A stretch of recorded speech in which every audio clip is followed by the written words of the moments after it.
Crusaders swinging massive broadswords in desert battles, knights fighting with honor and chivalry. Elegant European combat techniques overwhelming Eastern armies. Hollywood has turned Crusader warfare into romantic spectacle, where Christian knights used superior weapons and noble tactics to dominate the Holy Land. The reality was desperate adaptation to unfamiliar warfare. Crusaders discovered their European weapons and tactics were poorly suited to desert combat against fast, mobile enemies. Real Crusader battles were brutal learning experiences where knights abandoned their training, adapted Eastern tactics, and fought with whatever weapons worked in conditions that made their expensive armor potentially lethal. Medieval Crusaders weren't bringing superior military technology to primitive enemies. They were heavily armored Europeans discovering that their equipment and methods were designed for different warfare entirely. Once you understand how Crusaders actually fought, every movie battle becomes fantasy where nobody accounts for heat, terrain, or enemy tactics that made traditional knightly combat obsolete. Stand at a Crusader weapon distribution before battle, and you'd see economics very different from Viking raiders. You'd understand that Crusaders were wealthy enough to be well armed, but not always smart enough to bring the right weapons. The sword was common but not universal. You'd see perhaps half the Crusaders carrying swords. Far more than Vikings, but still not everyone. The Crusaders were nobles, knights, and wealthy warriors who could afford quality weapons. A typical Crusader sword cost 50 to 100 shillings. Expensive, but within reach for men who'd sold property to finance their crusade. The lance dominated cavalry tactics initially. You'd watch mounted knights carrying 12-foot lances designed for the European cavalry charge that had won battles for generations.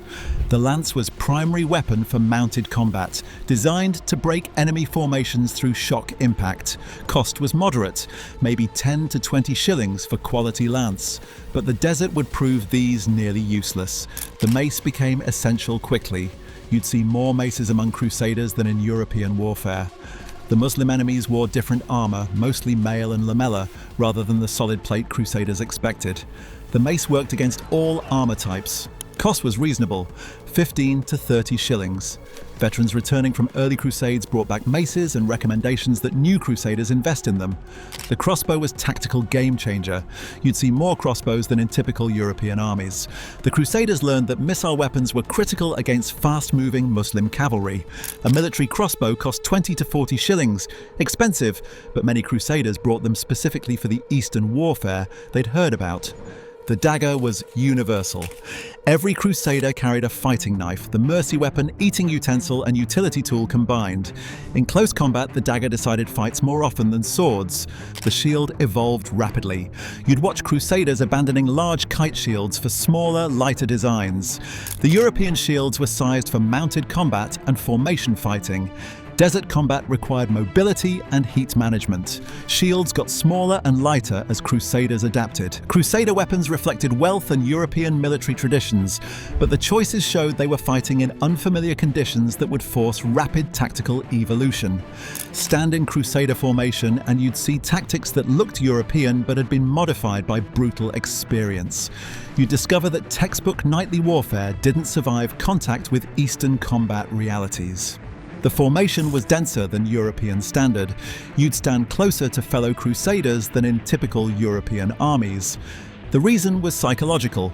Fighting in alien territory against unfamiliar enemies made warriors bunch together for security. The tight formation also defended against the horse archer tactics that devastated loose formations. The shield wall was less organized than Viking or Saxon walls. You'd see gaps, inconsistent overlapping, warriors maintaining more individual fighting room. European training emphasized individual knightly prowess. Creating unified shield wall required discipline that mixed Crusader armies, knights, sergeants, and infantry from different regions, struggled to maintain. The front rank used spears extensively. You'd watch professional infantry with spears forming first line. These weren't knights, they were paid soldiers and disciplined infantry whose job was creating barrier against cavalry charges. The spear line protected the more valuable knights behind them. The crossbowmen were integrated into formation. You'd see crossbow units positioned between infantry blocks, shooting over the front ranks or from protected positions. The crossbow's penetration power made it essential against Muslim cavalry. The slow reload made crossbowmen vulnerable. They needed formation protection. The knights formed cavalry reserve initially. You'd watch mounted knights held back from the line, ready to charge when opportunity emerged, but the desert and Muslim tactics made cavalry charges risky. You'd see knights increasingly fighting on foot, using their armor and weapons as heavy infantry rather than cavalry. The spacing adapted to heat. You'd feel the desert sun making tight formation unbearable. Watch Crusaders trying to maintain formation while avoiding crushing together in armor that was turning them into ovens. The formation integrity suffered in heat that European tactics never accounted for. The Muslim horse archers dictated spacing. You'd see Crusader formations tightening when arrow storms hit, then loosening to pursue retreating enemies, only to tighten again when the arrows returned. The formation was reactive, constantly adjusting to enemy tactics that didn't involve direct charges into their line. Crusader formations tried to be European shield walls, but adapted constantly to heat, terrain, and enemy tactics their training never prepared them for. Stand-watching Crusaders actually used swords, and you'd see techniques modified by armor, heat, and enemy fighting styles. You'd discover that European swordwork changed rapidly in Eastern combat. The cutting focus remained, but effectiveness varied. You'd watch Crusaders using wide, powerful cuts designed for unarmored or lightly armored opponents. Against Muslim cavalry and mail and lamellar armor, the cuts worked reasonably well, but the desert heat exhausted Crusaders. The big swings that worked in Europe left them gasping in Levantine summers. The half-swording appeared more often. You'd see Crusaders gripping their own blades, using swords like short spears to thrust through armor gaps. This technique, gripping the blade with one gauntleted hand, worked in close combat against armored opponents. The thrusting was more energy efficient than cutting when you were overheating in full armor. The pommel strikes became essential.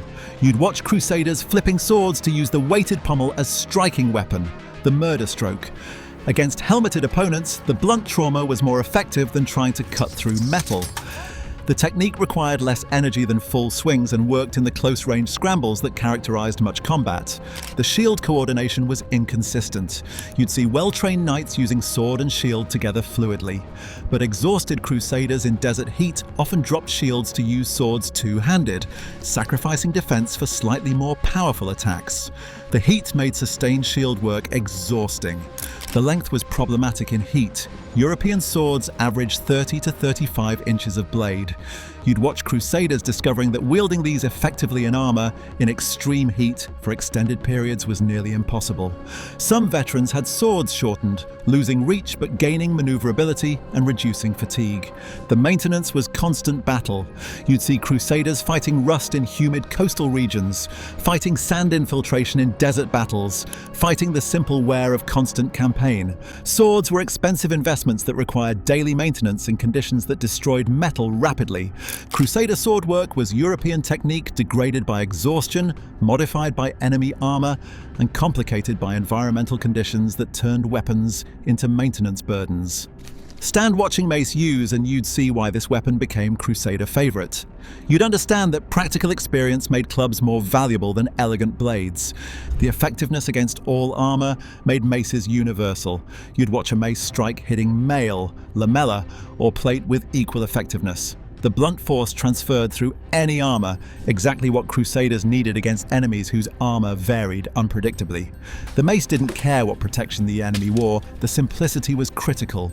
You'd see exhausted Crusaders in desert heat swinging maces effectively when they were too tired for complex sword work. The mace technique was simple: swing hard, hit the target. No edge alignment, no complex technique, just force delivery. The simplicity worked when exhaustion destroyed fine motor control. The maintenance was minimal. You'd watch Crusaders neglecting mace maintenance for weeks without problems. The mace didn't rust critically, didn't need sharpening, didn't require the constant care swords demanded. In campaign conditions where daily sword maintenance was burden, the mace was set and forget weapon. The shield integration was natural. You'd see mace in one hand, shield in other. The combination worked intuitively. The mace needed less precision than sword, making one-handed use while managing shield practical even for exhausted warriors. The flanged heads were standard. You'd watch Crusader maces with protruding flanges that concentrated force into smaller impact zones. The flanges bit through mail rings, dented helmets more effectively than smooth heads, and reduced the glancing blows that wasted swings. The psychological impact was severe. You'd hear the distinctive sound of mace hitting helmet, a ringing crash that announced concussions and skull fractures. The sound demoralized enemies and encouraged the wielder. The mace promised disabling hits even if armor prevented visible wounds. The cost-effectiveness was compelling. You'd see Crusaders who'd lost expensive swords to rust, breakage, or capture, replacing them with maces that cost less and worked better in the conditions they faced. The practical economics favored the unfashionable club. Crusaders learned that the simple mace worked better than the prestigious sword in the specific warfare they encountered and adjusted their armament accordingly. Stand in close combat after formations broke and you'd see what actually decided Crusader battles. You'd discover that the fighting looked nothing like European tournament combat. The heat exhaustion was primary killer. You'd watch Crusaders collapsing not from wounds but from fighting in full armor under desert sun. The combination of metal armor, physical exertion, and extreme heat created casualties before weapons touched anyone. Crusaders learned to fight in short bursts, intense effort, then defensive posture while recovering.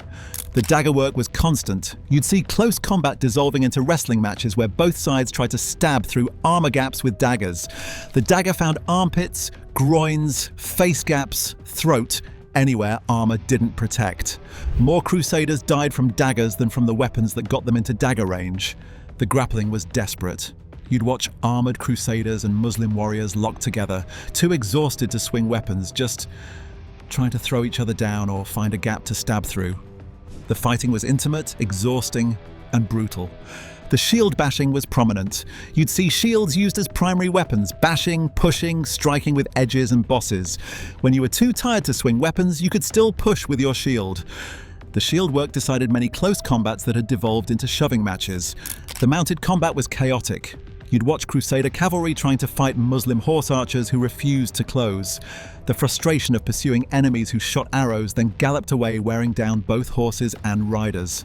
When mounted combat did close, it was desperate exchanges where both sides tried to unhorse opponents quickly before separation. The sun was enemy to everyone. You'd see both Crusaders and Muslims affected by heat, but the heavily armored Crusaders suffered more. Watch them removing helmets between engagements, desperate for any cooling, making themselves vulnerable because the heat was more immediate threat than enemy weapons. The improvisation was constant. You'd see Crusaders using weapons in ways their training never covered, throwing swords, using lance shafts as clubs after points broke, fighting with broken weapons because there was no replacement available. Crusader close combat was survival struggle where heat, exhaustion, and improvisation mattered more than the formal weapon skills they'd trained for years to master. Movies show Crusaders using European techniques perfectly in desert warfare. Real Crusaders modified everything: tactics, weapons, formations, because their training was for different combat entirely. Hollywood shows Crusaders comfortable in armor. Real Crusaders were being slowly cooked alive, fighting heat exhaustion as much as enemies, making tactical decisions based on not dying from overheating. Films show elegant sword work throughout battles. Real Crusaders abandoned complex techniques when exhausted, preferring simple maces that worked when they were too tired for sophisticated sword fighting.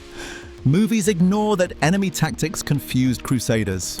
Real Muslim horse archers refused to fight the way Europeans expected, forcing Crusaders to adapt tactics or die frustrated while enemies shot them repeatedly. Hollywood shows individual knight heroics. Real Crusader survival required formation discipline they struggled to maintain, adapting to unfamiliar warfare that made their expensive training partially obsolete. Films portray Crusaders as militarily superior. Real Crusaders were learning on the battlefield that their weapons and tactics needed modification for warfare their European experience hadn't prepared them for. Crusaders didn't fight with European perfection in exotic settings.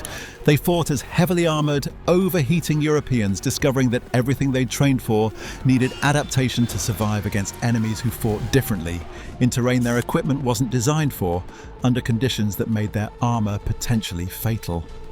The weapons that worked in Europe needed modification or replacement in the Levant, and the Crusaders who survived were the ones who adapted fastest to warfare that broke all their assumptions.